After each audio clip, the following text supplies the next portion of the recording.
મિત્રો, આજના વિડીયોમાં આપણે કમ્પ્યુટરના ટોપ 1000 MCQનો પાર્ટ 1 જોઈશું, જે આવનાર બધી પરીક્ષાઓ માટે મોસ્ટ આઈએમપી રહેશે. કેમ કે કોમ્પ્યુટરના જે અગત્યના પ્રશ્નો છે અને જે વારંવાર પૂછાતા હોય તેવા બધા જ પ્રશ્નો આપણે આની અંદર આવરી લીધેલા છે. તો જોઈએ ખૂબ જ અગત્યનો આ વિડીયો. દુનિયાનું સૌપ્રથમ ગણતરી કરતું યંત્ર કયું ગણાય છે? ગણતરી કરતું દુનિયાનું સર્વપ્રથમ યંત્ર છે એબેક્સ. ઓપ્શન બી તમે અહીં ફોટોમાં પણ જોઈ શકો. World's first calculating device the abacus. કમ્પ્યુટરના પિતા ફાધર ઓફ કોમ્પ્યુટર તરીકે કોણ ઓળખાય છે? Father of computer Charles Babbage. આ છે ચાર્લ્સ બેબેજ અને તેમણે બનાવેલું કોમ્પ્યુટર પાછળ તમે જોઈ શકો છો. ચાર્લ્સ બેબેજ દ્વારા 1837માં કયા મિકેનિકલ કમ્પ્યુટરની ડિઝાઇન તૈયાર કરવામાં આવી હતી? તો જવાબ આવશે એનાલિટિકલ એન્જિન. તમે અહીં ફોટોમાં જોઈ શકો તે. દુનિયાના સૌપ્રથમ પ્રોગ્રામર તરીકે કોનું નામ જાણીતું છે? દુનિયાના સર્વપ્રથમ પ્રોગ્રામર કે જેણે પ્રોગ્રામ બનાવવાની શરૂઆત કરી હોય તો એ છે lady અડા Lovelace Augusta. Lady અડા Lovelace Augusta તમે ફોટોમાં જોઈ શકો. બ્લેઝ પાસ્કલ દ્વારા શોધાયેલા ગણતરીના યંત્રને શું નામ આપવામાં આવ્યું હતું? Base pascal. તો જવાબ આવશે પાસ્કલાઇન. તમે અહીં જોઈ શકો આ છે બેઝ પાસ્કલ. 1623થી 1662 સુધી તેઓ જીવિત રહ્યા અને આ તેના દ્વારા બનાવવામાં આવેલું ગણતરીનું યંત્ર છે. નામ રાખેલું છે પાસ્કલાઇન. આગળ જોઈએ. હર્મન હોલેરિથ દ્વારા ડેટા સ્ટોરેજ માટે શેની શોધ કરવામાં આવી હતી? જવાબ આવશે પંચ કાર્ડની શોધ કરવામાં આવી હતી. કોના દ્વારા? તો હર્મન હોલેરિથ દ્વારા. દુનિયાનું સૌપ્રથમ ઇલેક્ટ્રોનિક કમ્પ્યુટર કયું હતું? તો એ હતું એનિયાક. તમે અહીં ફોટોમાં જોઈ શકો આ એનિયાક છે. દુનિયાનું સૌપ્રથમ ઇલેક્ટ્રોનિક કમ્પ્યુટર એનિયાક. એનિયાકનું પૂરું નામ શું થાય છે? તેનું પૂરું નામ થશે electronic numerical integrator and computer. યાદ રાખજો, electronic numerical integrator and computer. John Von ન્યુમેને કમ્પ્યુટરના ઇતિહાસમાં કયો મહત્વનો સિદ્ધાંત આપ્યો છે? જવાબ આવશે સ્ટોર્ડ પ્રોગ્રામ કન્સેપ્ટ. આ છે જ્હોન વોન ન્યુમેન અને તેઓ દ્વારા સ્ટોર્ડ પ્રોગ્રામ કન્સેપ્ટ આપવામાં આવ્યો હતો. પ્રથમ પેઢીના કમ્પ્યુટર્સમાં મુખ્ય ઇલેક્ટ્રોનિક ઘટક તરીકે શું વપરાતું હતું? પ્રથમ પેઢીમાં આપ સૌ જાણો છો તે પ્રમાણે વેક્યુમ ટ્યુબ છે તે વપરાતું હતું. વેક્યુમ ટ્યુબ તમે ફોટોમાં જોઈ શકો આ રીતનું છે તેનો યુઝ થતો હતો પ્રથમ પેઢીમાં. પ્રથમ પેઢીના કમ્પ્યુટરનો સમયગાળો અંદાજે કયો માનવામાં આવે છે? જવાબ આવશે 1940થી 1956 સુધી પ્રથમ પેઢી કહેવાય છે, જેની અંદર એનિયાક, યુનિવાક 1, IBM 701, IBM 650, એડવાક અને મેનિયાક આ બધા કમ્પ્યુટરો છે તે બન્યા હતા 1940થી લઈને 1956 પ્રથમ પેઢીનો સમયગાળો. દ્વિતીય પેઢીના કમ્પ્યુટર્સમાં વેક્યુમ ટ્યુબના સ્થાને શું વપરાયું? તો તેની જગ્યાએ ટ્રાન્ઝિસ્ટરનો યુઝ થયો હતો. તમે આ જોઈ શકો આ બધા શું છે? અલગ અલગ પ્રકારના ટ્રાન્ઝિસ્ટર છે તેનો ઉપયોગ થવા લાગ્યો હતો. ટ્રાન્ઝિસ્ટરની શોધ કઈ પ્રયોગશાળામાં થઈ હતી? જવાબ આવશે બેલ લેબોરેટરીઝમાં થઈ હતી. બેલ લેબ્સમાં 1947માં. ત્રીજી પેઢીના કમ્પ્યુટર્સમાં કઈ ટેકનોલોજીનો ઉપયોગ થયો હતો? ત્રીજી પેઢીમાં આઈસી એટલે કે ઇન્ટિગ્રેટેડ સર્કિટનો ઉપયોગ થયો હતો. તમે આઈસી પણ અહીં ફોટોમાં જોઈ શકો. પ્રથમ પેઢીમાં વેક્યુમ ટ્યુબ, બીજી પેઢીમાં ટ્રાન્ઝિસ્ટર, ત્રીજી પેઢીમાં આઈસી. યાદ રાખતા જજો એ રીતે. આઈસીની શોધ કોણે કરી હતી? ઇન્ટિગ્રેટેડ સર્કિટ આઈસીની શોધ છે તે જેક કિલ્બી અને રોબર્ટ નોયસ દ્વારા કરવામાં આવી હતી. આઈસી સામાન્ય રીતે શેની બનેલી હોય છે? તો આઈસી છે તે સિલિકોનની બનેલી હોય છે. ચોથી પેઢીના કમ્પ્યુટર્સમાં કયા મુખ્ય ઘટકનો ઉપયોગ શરૂ થયો? ચોથી પેઢીમાં છે તે માઇક્રો પ્રોસેસર VLSI નો ઉપયોગ શરૂ થયો હતો. તમે ફોટોમાં જોઈ શકો, આ છે માઇક્રો પ્રોસેસર. વિશ્વનું સૌપ્રથમ માઇક્રો પ્રોસેસર કયું હતું? તો એ હતું ઇન્ટલનું 4004. તમે ફોટોમાં પણ જોઈ શકો. પાંચમી પેઢીના કમ્પ્યુટર્સ કઈ ટેકનોલોજી પર આધારિત છે? હાલમાં જે કમ્પ્યુટર્સ છે જેમ કે ડેસ્કટોપ, લેપટોપ, ક્રોમબુક, ટેબ્લેટ, નોટબુક વગેરે. જવાબ આવશે આર્ટિફિશિયલ ઇન્ટેલિજન્સ AI અને ULSI પર આધારિત છે પાંચમી પેઢીના કમ્પ્યુટર્સ. ભારતમાં બનેલું સૌપ્રથમ સુપર કમ્પ્યુટર કયું છે? ભારતનું સર્વપ્રથમ સુપર કમ્પ્યુટર છે પરમ 8000. તમે ફોટોમાં જોઈ શકો. ઇન્ડિયાઝ ફર્સ્ટ ઇન્ડિજિનિયસલી મેડ સુપર કોમ્પ્યુટર પરમ 8000. ભારતનું પ્રથમ સુપર કોમ્પ્યુટર કોણે વિકસાવ્યું હતું? તો તે સીડેક જે કંપની છે પુણેમાં તે વિકસાવ્યું હતું. સીડેક પુણે. ભારતમાં કમ્પ્યુટરના પિતા તરીકે કોણ ઓળખાય છે? કમ્પ્યુટરના ભારતીય પિતા ડોક્ટર વિજય ભાટકર.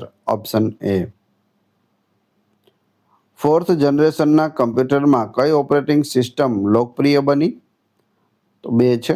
જવાબ આવશે MS-DOS અને વિન્ડોઝ. પહેલા જૂના જે કમ્પ્યુટર આવતા તેમાં MS-DOSનો ઉપયોગ થતો. MS એટલે માઇક્રોસોફ્ટ અને હવે માઇક્રોસોફ્ટ વિન્ડોઝનો ઉપયોગ થાય છે. વિન્ડોઝ 11 સુધી આવી ગયું છે. કઈ પેઢીથી કમ્પ્યુટરનું કદ ખૂબ જ નાનું થઈ ગયું અને લેપટોપ અસ્તિત્વમાં આવ્યા? કઈ પેઢીમાં આવું થયું? તો જવાબ આવશે ચોથી અને પાંચમી પેઢીમાં લેપટોપ છે તે અસ્તિત્વમાં આવ્યા છે. રોબોટિક્સ અને વોઇસ રેકગ્નિશન એ કઈ પેઢીના ઉદાહરણો છે? રોબોટિક્સ અને વોઇસ રેકગ્નિશન. જવાબ આવશે પાંચમી પેઢી. કમ્પ્યુટરનું મગજ કોને કહેવામાં આવે છે? The brain of computer. જવાબ આવશે CPU, સેન્ટ્રલ પ્રોસેસિંગ યુનિટ. CPUનું પૂરું નામ થાય છે. કમ્પ્યુટર શબ્દ કઈ ભાષાના કોમ્પ્યુટેરે શબ્દ પરથી ઉતરી આવ્યો છે? જવાબ આવશે લેટિન ભાષાનો શબ્દ કોમ્પ્યુટર હતો તેમાંથી કમ્પ્યુટર છે તે ઉતરી આવ્યું છે. કમ્પ્યુટરનો મુખ્ય ઉપયોગ શું છે? મુખ્ય ઉપયોગ આપેલ તમામ છે. ગણતરી કરવા પણ થાય છે, ડેટા સ્ટોરેજ અને પ્રોસેસિંગ કરવા પણ થાય છે અને મનોરંજન માટે પણ થાય છે. તમે તેમાં મૂવી જોઈ શકો, ગેમ્સ પણ રમી શકો, એન્ટરટેનમેન્ટ, વેબ સિરીઝ વગેરે બધું જોઈ શકો છો. કમ્પ્યુટરની કઈ લાક્ષણિકતા તેને થાક્યા વિના કલાકો સુધી કામ કરવા સક્ષમ બનાવે છે? તો એ છે ખંત ઉદ્યમશીલતા એટલે કે ડિલિજન્સ. કમ્પ્યુટરની ભૂલ વગર કામ કરવાની ક્ષમતાને શું કહેવાય છે? ભૂલ વગર કામ કરે તેને કહેવાય શું કહેવાય? એક્યુરેસી. Option B. નીચેનામાંથી કયું કમ્પ્યુટરનું લક્ષણ નથી? તો લાગણી અને બુદ્ધિ એટલે કે IQ તે કમ્પ્યુટરનું લક્ષણ નથી. એ સિવાય અદ્ભુત યાદશક્તિ, કાર્યમાં ચોકસાઈ અને ઝડપી નિર્ણય શક્તિ આ બધી જ કોમ્પ્યુટરમાં રહેલું છે. એક લાગણી હોતી નથી અને બુદ્ધિ હોતી નથી એટલે કે IQ હોતો નથી. કમ્પ્યુટરમાં સંગ્રહિત થતા ડેટાના લઘુત્તમ એકમને શું કહે છે? ડેટાનો નાનામાં નાનો એકમ બીટ છે. શું છે? બીટ. BIT. 1 બાઇટ એટલે કેટલા બીટ થાય? 1 બાઇટમાં કેટલા બીટ્સ હોય? 8 બીટ્સ હોય. 8 બીટ્સનું એક બાઇટ બને છે. કમ્પ્યુટર કઈ પ્રણાલી પર કામ કરે છે? તો તે GIGO પર કામ કરે છે. Garbage in, garbage out, input out. Computer કઈ ભાષા સીધી રીતે સમજી શકે છે? બાઇનરી અથવા મશીન લેંગ્વેજને સીધી રીતે સમજી શકે છે. બાઇનરી પદ્ધતિમાં કયા બે અંકોનો ઉપયોગ થાય છે? તો તેની અંદર 0 અને 1નો ઉપયોગ થાય છે. બાઇનરીમાં 0 અને 1. કમ્પ્યુટરમાં જે કાચો ડેટા દાખલ કરવામાં આવે છે તેને શું કહે છે? રો ફેક્ટ આપણે જે ઉમેરીએ તેને શું કહે છે?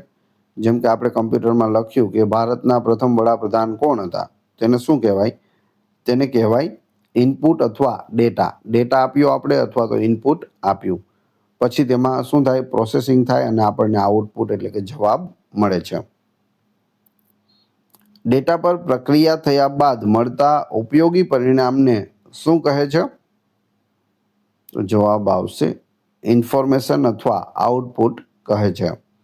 આપણે ઇનપુટમાં શું નાખ્યું હતું? ભારતના પ્રથમ વડાપ્રધાન કોણ હતા?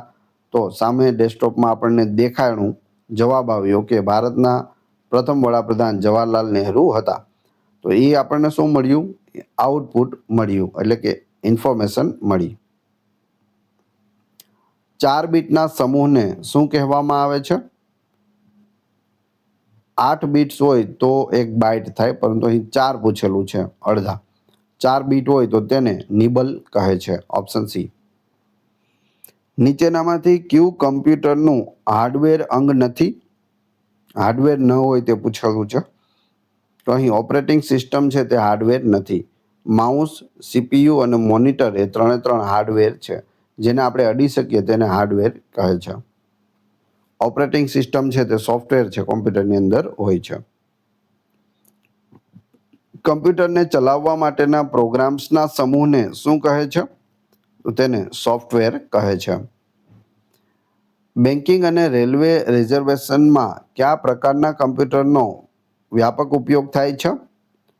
તો ત્યાં મેઇન ફ્રેમ કોમ્પ્યુટર વપરાય છે. આ છે મેઇન ફ્રેમ કોમ્પ્યુટર, જેમાં બેન્કિંગમાં બેન્કો જેટલી પણ છે તેમાં અને રેલવે રિઝર્વેશનમાં તેનો ઉપયોગ થાય છે.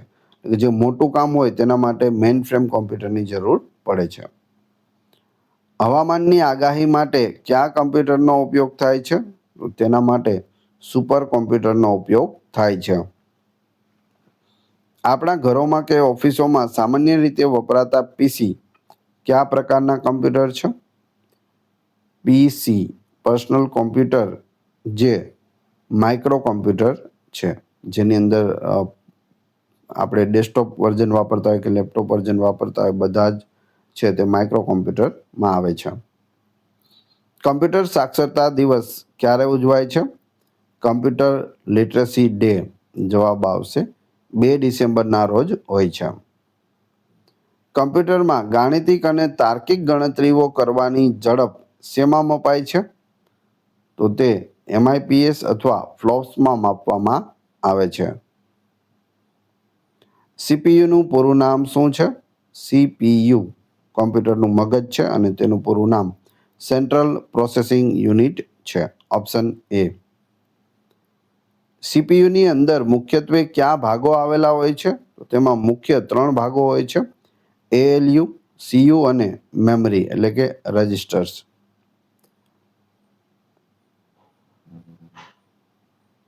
ALUનું પૂરું નામ જણાવો. ALU પૂરું નામ થશે એરિથમેટિક લોજિક યુનિટ. જે ગાણિતિક પ્રશ્નો હોય તેનો જવાબ છે તે ALU આપે છે.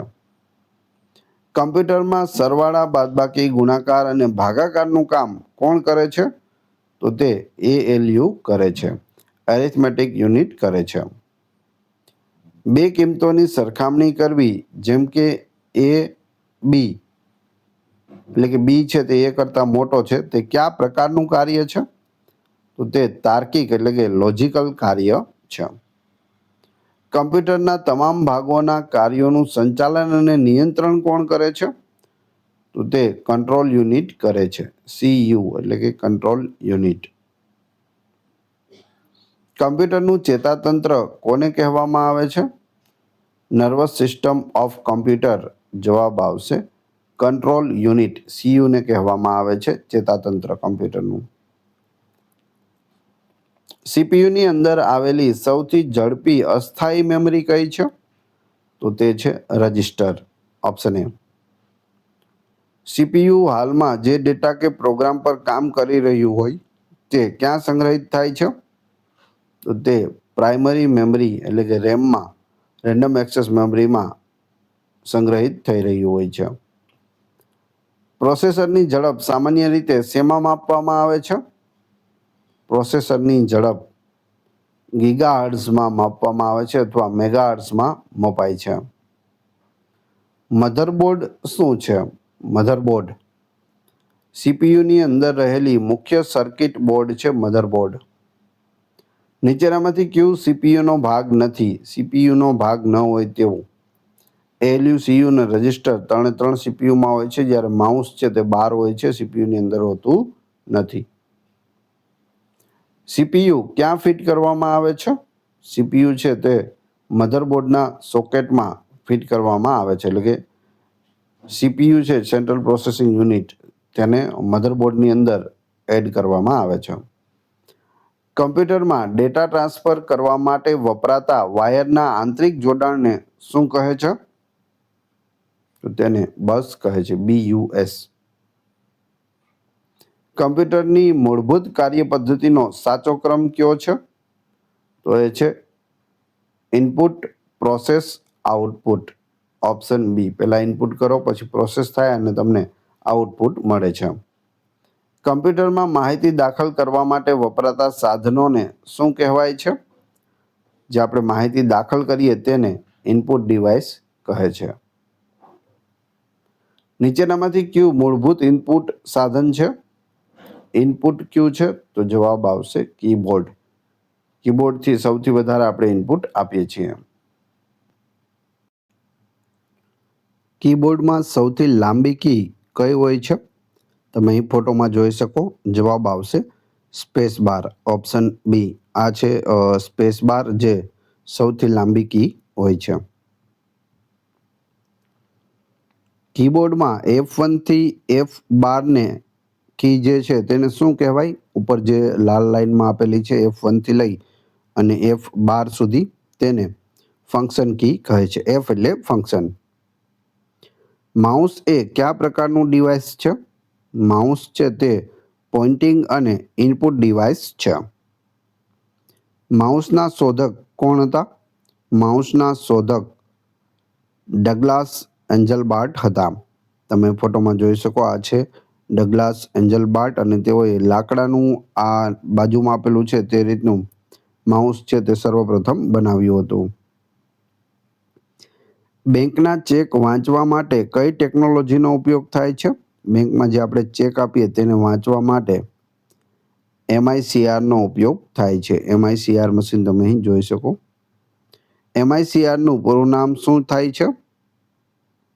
Magnetic ink character recognition. Option A. કમ્પ્યુટરની કામગીરીના સંદર્ભમાં હાર્ડવેર એટલે શું? હાર્ડવેર એટલે કમ્પ્યુટરના ભૌતિક ભાગો જેને અડી શકાય અને જોઈ શકાય છે તેને હાર્ડવેર કહે છે. પરીક્ષાની મલ્ટિપલ ચોઇસ એટલે કે MCQ ઉત્તરવહી ચકાસવા માટે શું વપરાય છે? તો તેના માટે OMR વપરાય છે. તમે અહીં OMR મશીન પણ જોઈ શકો. જે આપણે પરીક્ષા ભરીએ તે પેપર ઉપર મૂકવામાં આવે છે અને તે ડાયરેક્ટ નીચે નીકળી જાય છે. OMRનું પૂરું નામ શું છે? OMR. જવાબ આવશે ઓપ્ટિકલ માર્ક રિકગ્નિશન. સુપરમાર્કેટમાં વસ્તુઓના પેકિંગ પર રહેલી લાઈનો વાંચવા માટે શું વપરાય છે? જે બારકોડ સ્ટીકર હોય તેના માટે બારકોડ રીડર છે તે વપરાય છે. આ રીતનું તમે જોયેલું હશે. મોલમાંથી કોઈ પણ વસ્તુ લઈએ અને તેનું બિલ બનાવવાનું હોય તો આ રીતે બારકોડ રીડર જે હોય તે બારકોડ સ્ટીકર ઉપર લગાવવામાં આવે અને તે વસ્તુ વિશે બધી વિગત અને પ્રાઇસ પણ આવી જાય છે કમ્પ્યુટરમાં. હાર્ડ કોપી એટલે કે કાગળ પર રહેલી માહિતીને સોફ્ટ કોપી એટલે કે ડિજિટલ સ્વરૂપમાં બદલવા માટે કયું સાધન વપરાય છે? તો તેના માટે સ્કેનર વપરાય છે. Option B. કમ્પ્યુટરમાં આપણો અવાજ રેકોર્ડ કરવા માટે કયું સાધન વપરાય છે? કમ્પ્યુટરમાં અવાજ રેકોર્ડ કરવા માટે માઇક એટલે કે માઇક્રોફોન વપરાય છે. પ્રોસેસિંગનું કાર્ય કમ્પ્યુટરના કયા ભાગમાં થાય છે? પ્રોસેસિંગ સીપીયુમાં થાય છે. સેન્ટ્રલ પ્રોસેસિંગ યુનિટ તેનું પૂરું નામ છે. પ્રોસેસિંગ થયા પછી યુઝરને મળતા પરિણામને શું કહેવાય છે? તો તેને આઉટપુટ કહે છે. નીચેનામાંથી કયું આઉટપુટ સાધન નથી? આઉટપુટ સાધન ન હોય તેવું, તો જવાબ આવશે સ્કેનર. સ્કેનર છે તે ઇનપુટ ડિવાઇસ છે, જ્યારે મોનિટર, પ્રિન્ટર અને ટચ સ્ક્રીન ત્રણેય આઉટપુટ છે. એમાં ટચ સ્ક્રીન છે તેને ઇનપુટ આઉટપુટ બંને કહી શકાય, કેમ કે ટચ કરી અને આપણે ઇનપુટ પણ કરી શકીએ અને આપણને તેમાં જ આઉટપુટ પણ મળી શકે છે. કમ્પ્યુટર સ્ક્રીન પર દેખાતા આઉટપુટને કેવું આઉટપુટ કહેવાય છે? તેને સોફ્ટ કોપી કહે છે. પ્રિન્ટર દ્વારા કાગળ પર છાપેલા આઉટપુટને શું કહેવાય છે? તો તેને હાર્ડ કોપી કહેવાય. જો પ્રિન્ટ કાઢવામાં આવે અને આપણા હાથમાં આવી જાય તે પ્રિન્ટ, તો તેને શું કહેવાય? હાર્ડ કોપી કહે છે. કમ્પ્યુટરમાં હોય ત્યાં સુધી સોફ્ટ કોપી. મોનિટરનું બીજું નામ શું છે? મોનિટરનું બીજું નામ VDU છે. Visual display unit. VDUનું પૂરું નામ થાય છે, પૂછાય છે, ખાસ યાદ રાખજો. મોનિટરની સ્ક્રીનનું કદ કેવી રીતે માપવામાં આવે છે? આનો જવાબ જોઈએ તે પહેલાં વિડીયો પસંદ આવી રહ્યો હોય તો લાઈક અવશ્ય કરી દેજો અને ચેનલ ઉપર નવા હોય તો ચેનલને સબસ્ક્રાઈબ કરી લેજો, જેથી આગળ પણ તમને સારા સારા વિડીયો મળતા રહે. જવાબ આવશે 83 લાઇનમાં માપવામાં આવે છે. Option C. મોનિટર સ્ક્રીન પર દેખાતા નાનામાં નાના ટપકાને શું કહે છે? નાનામાં નાના જે મોનિટરમાં દેખાતા ટપકાઓ હોય તેને પિક્સેલ કહે છે. ઓપ્શન એ. પ્રિન્ટરની છાપવાની ગુણવત્તા શેમાં માપવામાં આવે છે? તો તે DPIમાં મપાય છે. ડોટ્સ પર ઇંચમાં માપવામાં આવે છે. ખૂબ જ મોટા નકશા, બેનરો અને એન્જિનિયરિંગ ડ્રોઈંગ છાપવા માટે કયું સાધન વપરાય છે? જે મોટા મોટા હોર્ડિંગ્સ, બેનરો લાગેલા હોય તે પ્રિન્ટરમાંથી તો નીકળે નહીં, તો તેના માટે શું હોય? તો તે પ્લોટર હોય છે. તમે અહીં ફોટોમાં જોઈ શકો, પ્લોટર છે તે આટલું મોટું હોય છે અને આ રીતના બેનર છે તેમાંથી નીકળતા હોય છે. આગળ જોઈએ. ક્યુ પ્રિન્ટર અક્ષરો છાપવા માટે શાહીની રિબન પર હથોડી જેવો પ્રહાર કરે છે? જવાબ આવશે ઇમ્પેક્ટ પ્રિન્ટર. અહીં તમે જોઈ શકો, ઇમ્પેક્ટ પ્રિન્ટર બે પ્રકારના અહીં ઉપર આપેલા છે: ડોટ મેટ્રિક પ્રિન્ટર અને ડેઇઝી વ્હીલ્સ પ્રિન્ટર. એ કેવા છે? ઇમ્પેક્ટ પ્રિન્ટર છે. નોન ઇમ્પેક્ટ પ્રિન્ટર નીચે છે, જે ઇન્કજેટ પ્રિન્ટર, લેઝર પ્રિન્ટર અને થર્મલ પ્રિન્ટર હોય છે. ઓફિસોમાં સૌથી વધુ વપરાતું અને ઝડપી પ્રિન્ટર કયું છે? તો એ છે laser printer. Option B. Computer યુઝરને સામાન્ય ભાષામાં શું કહેવામાં આવે છે? જે કમ્પ્યુટર વાપરતો હોય તેને. જવાબ આવશે લાઇવવેર અથવા હ્યુમનવેર કહે છે. ઓપ્શન એ. કમ્પ્યુટર બંધ હોય ત્યારે પણ કઈ મેમરી પોતાનો ડેટા સાચવી રાખે છે? તો એ મેમરી છે રોમ, રીડ ઓનલી મેમરી. આગળ જોઈએ. રોમનું પૂરું નામ શું છે? રોમનું પૂરું નામ થશે રીડ ઓનલી મેમરી. રેમનું પૂરું નામ શું છે? રેમ તમે ફોટોમાં જોઈ શકો કેવી હોય છે તે. રેમનું પૂરું નામ રેન્ડમ એક્સેસ મેમરી છે. ઓપ્શન એ. કમ્પ્યુટર ચાલુ કરવાની પ્રક્રિયાને શું કહેવામાં આવે છે? તો તેને બૂટિંગ કહે છે. કમ્પ્યુટર ચાલુ કરવાની પ્રક્રિયા, સ્વિચ દબાવી દીધી, બટન દબાવી દીધું, પછી જે પ્રોસેસ થાય તેને શું કહેવાય? બૂટિંગ કહેવાય. જ્યારે કમ્પ્યુટર પહેલેથી ચાલુ હોય અને તેને ફરીથી રિસ્ટાર્ટ કરવામાં આવે તો તેને શું કહેવાય છે? તેને વાર્મ બૂટિંગ કહે છે. શું કહે છે? વાર્મ બૂટિંગ. કમ્પ્યુટરના બંધ હાલતમાંથી ચાલુ કરવાની પ્રક્રિયાને શું કહેવાય છે? તો તેને કોલ્ડ બૂટિંગ કહેવાય છે. કમ્પ્યુટર બંધ પડી ગયું અને તેને ચાલુ કરવાની જે પ્રક્રિયા છે તેને કોલ્ડ બૂટિંગ. બાયોસનું પૂરું નામ શું છે? BIOS, BIOS. જવાબ આવશે basic input output system. BIOS, basic input output system. BIOS program કઈ મેમરીમાં સંગ્રહિત હોય છે? તો તે રોમમાં સંગ્રહિત હોય છે, એટલે કે રીડ ઓનલી મેમરીમાં હોય છે. કમ્પ્યુટરની મુખ્ય મેમરી અને સીપીયુ વચ્ચે ઝડપનો તફાવત ઘટાડવા કઈ મેમરી વપરાય છે? તેના માટે કેશ મેમરી વપરાય છે. જો અહીં સીપીયુ આપેલું છે અને આ કેશ મેમરી હોય છે ને આ મેઇન મેમરી હોય છે. ફટાફટ જે માહિતી છે તે આપણને અહીંથી જ રિકવર થઈ જતી હોય છે. અહીં જવું પડતું હોય નથી, કેમ કે અહીં જવું પડે તો પ્રોસેસ વધી જાય. એટલા માટે કેશ મેમરીથી જ આપણું કામ ચાલતું હોય છે. આગળ જોઈએ. 1 KB એટલે કે 1 કિલોબાઇટ એટલે કેટલા બાઇટ્સ થાય? 1 KB બરાબર બાઇટ્સ. જવાબ આવશે 1024 બાઇટ્સ છે 1 KB થાય છે. 1 GB એટલે કે ગીગાબાઇટ એટલે કેટલા MB થાય? 1024 મેગાબાઇટે 1 GB બને છે. કમ્પ્યુટર સિસ્ટમમાં ડેટાના મુખ્ય કેટલા પ્રકાર હોઈ શકે? આપેલ તમામ હોઈ શકે. ટેક્સ્ટ અને ન્યુમેરિક એટલે કે આંકડાઓ, ઓડિયો અને વિડીયો અને ગ્રાફિક્સ આ બધું હોઈ શકે. હવે તમારી ટેસ્ટ, જે આપણે વિડીયો જોયો તેમાંથી તમને પ્રશ્ન પૂછવામાં આવે છે, જેથી તમને ખ્યાલ આવશે તમને કેટલું યાદ છે. પ્રશ્ન નંબર 1, કમ્પ્યુટરના પિતા તરીકે કોણ ઓળખાય છે? 4 ઓપ્શન આપેલા છે, ફોટો આપેલો છે. કમેન્ટ બોક્સમાં જવાબ આપી દેજો. આ વિડીયોની ફ્રી PDF ટેલિગ્રામ અને વોટ્સએપ ગ્રુપમાં મળી જશે. બંનેની લિંક ડિસ્ક્રિપ્શનમાં આપેલી છે. વિડીયો પસંદ આવ્યો હોય તો લાઇક, કોમેન્ટ, શેર અને સબસ્ક્રાઇબ કરવાનું ના ભૂલશો. મળીએ છીએ નવા વિડીયોમાં. જય હિન્દ, જય ભારત.